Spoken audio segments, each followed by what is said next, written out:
Wednesday వస్తే చాలు వీళ్ళకేంట్రా బాబు హ్యాపీగా తిరుగుతున్నారని చాలామంది అనుకుంటారు. కానీ మా కష్టాలు మీకేం తెలుసు చెప్పండి.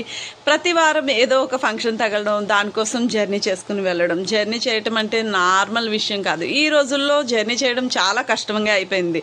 ఇంకా ఎండలు విపరీతంగా ఉంటున్నాయి. సో ఎలా ఉన్నప్పటికీ ఏదైనప్పటికీ ఫంక్షన్ మనకి ఏ ఫంక్షన్ కోసమైనా ఎవరైనా మనకి చెప్పారనంటే మన మీద అభిమానంతో చెప్తారు. అది కుదరకపోతే వేరే విషయం, కానీ కుదిరితే మాత్రం ఖచ్చితంగా ఏ ఫంక్షన్ కన్నా మనకి చెప్పినందుకన్నా మనం దానికి న్యాయం చేయాలి, ఖచ్చితంగా వెళ్ళాలి. ఈ రోజైతే మేము విజయనగరం గృహప్రవేశం కోసం అయితే వచ్చేసామన్నమాట.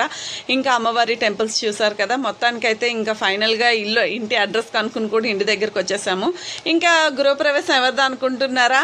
సిస్టర్ అనుకోవచ్చు, మరదలు అనుకోవచ్చు, ఫ్రెండ్ అనుకోవచ్చు, ఎన్ని రకాలుగా ఏదైనా అనుకోవచ్చు. తను మాకు ఫస్ట్ నుంచి తెలిసిన పర్సన్ అనమాట, మా సుక్కు.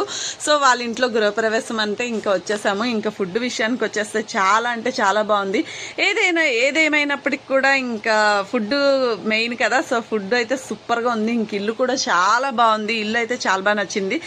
ఇంకా సొంత ఇల్లు అనేది ప్రతి మనిషికి ఒక జీవితంలో ఒక కళ, అది నెరవేరాలి, ప్రతి ఒక్కరికి నెరవేరాలి, అందులో మనం కూడా ఉండాలి అని కోరుకుందాం ఆ దేవుణ్ణి. ఇంకా బుడ్డదాంతో కాసేపు ఆడుకుని మేమైతే ఇంకా అప్పటికే లేట్ అవుతుందని చెప్పేసి మేము వెళ్ళడమే లేటు, ఇంకా రిటర్న్ వచ్చేసరికి లేట్ అయిపోయింది. చూసారు కదా. ఇంక ఇంత దూరం వచ్చి అమ్మవారిని దర్శించుకోకుండా వెళ్తే ఏం బాగుంటుంది చెప్పండి. ఇంకా పైడితల్లి అమ్మవారి గుడికి వెళ్ళి అమ్మని దర్శించుకుని మేము కూడా ఇంకా బయలుదేరిపోదామని చెప్పేసి రిటర్న్ అయిపోయాము. పిల్లలు స్కూల్ నుంచి వచ్చేసి కూడా ఉంటారు, ఈ పాటికి ఇంట్లో ఉంటారు. సో మేము వెళ్తున్నాం. Thanks for watching.